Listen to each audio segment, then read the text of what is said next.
दोस्तों, आज की कहानी है हीरे जैसी बहू पाने के बाद बदला ससुर जी का व्यवहार। कहानी पसंद आए तो वीडियो को लाइक और सब्सक्राइब जरूर कीजिएगा। आश्चर्य में डूबी रश्मि मुझे ढूंढती हुई रसोई घर में पहुंची तो उसकी नाक ने उसे एक और आश्चर्य में डुबो दिया। अरे वाह, कचौरियाँ, बड़ी अच्छी खुशबू आ रही है। किसके लिए बना रही हो माँ? तेरे पिताजी के दोस्त आ रहे हैं। आज उड़ती हुई दृष्टि उसके थके कुम्हलाए चेहरे पर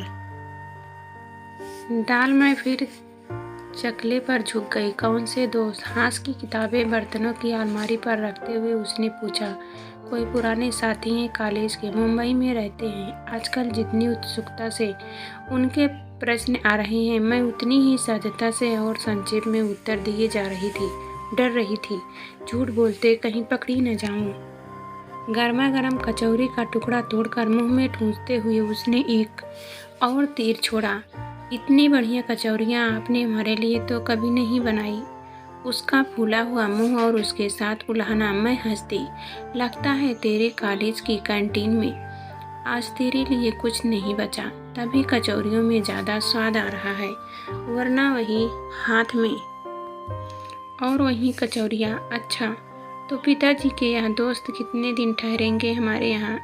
उसने दूसरी कचौरी तोड़कर मुंह में ठूंस ली थी। ठहरे तो वाह, रमा शंकर जी के यहाँ है, उनसे रिश्तेदार के हैं कुछ। तुम्हारे पिताजी ने तो उन्हें आज चाय पर बुलाया है। तू हाथ तो धो ले, फिर आराम से प्लेट लेकर खाना। जरा सब्जी में भी नमक रख चख ले। उसने हाथ धोकर झरना मेरे हाथ से ले लिया। वह सब चखना वखना बाद में होगा, पहले आप बेल बेल कर देती जाइए, मैं तलती जाती हूँ। आंसू नहीं आया अभी तक स्कूल से? अभी से कैसे आ जाएगा? कोई तेरा कॉलेज है क्या जो जब मन किया कच्चा छोड़कर भाग जाए? छुट्टी होगी, बस चलेगी तभी तो आएगा। चार हाथ लगते ही मिनटों में फूली फूली कचौरियों से परात भर गई थी। दही बड़े पहले ही बन चुके थे। अच्छा ऐसा कर रश्मि, दो चार और बची है ना, मैं उतार देती हूँ। तू हाथ मुंह धोकर जरा आराम कर ले, फिर तैयार होकर जरा बैठक ठीक कर ले। मुझे वे फूल वूल सजाने नहीं आते तेरी तरह, समझी? तब तक मेरे पिताजी और आंसू भी आ जाएंगे। अरे सब ठीक है माँ, पहले ही देख आई हूँ, एकदम ठीक है। आपकी सजावट और फिर पिताजी के दोस्त ही तो आ रहे हैं, कोई समधी थोड़े ही हैं जो इतनी परेशानी हो रही है। लापरवाही से मुझे अस्वस्थ कर वह अपनी किताबें उठाकर रसोई से निकल गई। दूर से गुनगुनाने की आवाज़ आ रही थी। रजनीगंधा फूल तुम्हारे महके यूं ही जीवन में मैं आवक रह गई। अनजाने में वह कितना बड़ा सत्य कह गई थी। वह नहीं जानती थी सचमुच इनके कोई दोस्त नहीं, वरना दफ्तर के साथी रमाशंकर की बहन और बहनोई आ रहे हैं रश्मि को देखने। लेकिन बेटे वाले को जितने नाज नखरे होते हैं, उसके हिसाब से कितनी बार यह नाटक दोहराना पड़ेगा कौन जानता है। और लाड दुलार में पढ़ी बली लड़कियों का मन हर इनकार के साथ विद्रोह की जिस आग से भड़क उठता है, मैं नहीं चाहती थी मेरी सीधी साधी सांवली सी बिटिया उस आग में सुलझकर अभी से किसी हीन भावना से ग्रस्त हो जाए। इसी वजह से वह जितनी सहज थी, मैं उतनी ही घबरा रही थी। कहीं उसे संदेह हो गया तो? भारतीय परंपरा के अनुरूप हमारे मानवीय अतिथि पूरे 1.5 घंटे देर से आए। प्रतीक्षा से उबे रश्मि और आंसू अपने पिताजी पर अपनी खींच निकाल रहे थे।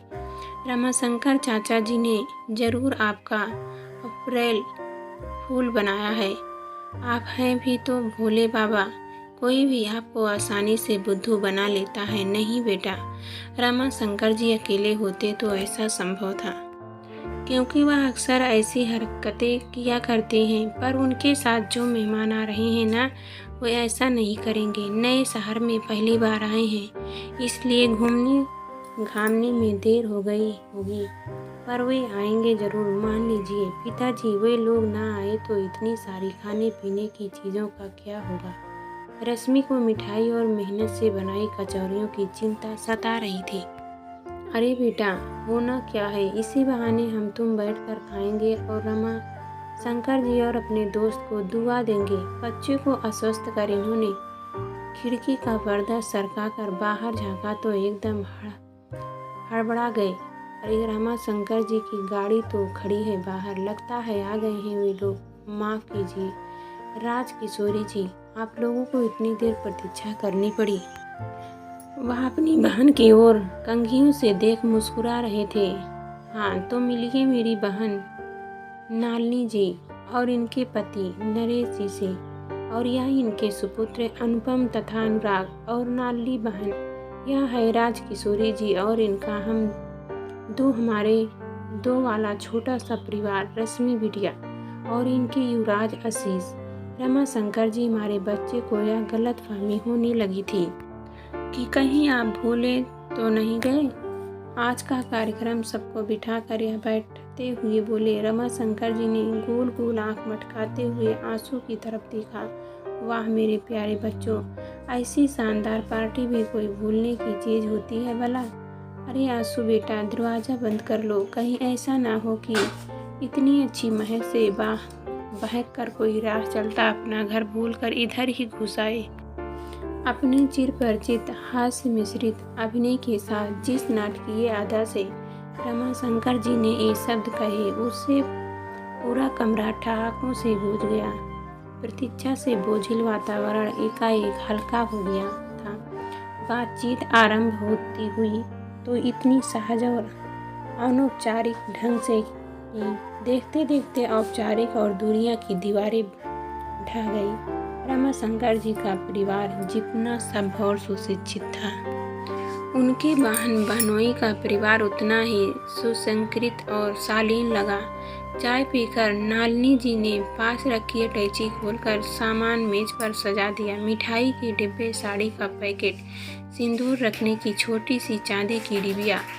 फिर रश्मि को बुलाकर अपने पास बैठाकर उसके हाथ में चमचमाती लाल चूड़ियाँ पहनाते हुए बोली, यही सब खरीदने में देर हो गई। हमारे नरेश जी का क्या है, यह सब तो सिर्फ बातें बनाना जानते हैं, पर हम लोगों को तो सब सोच समझ कर चलना पड़ता है ना।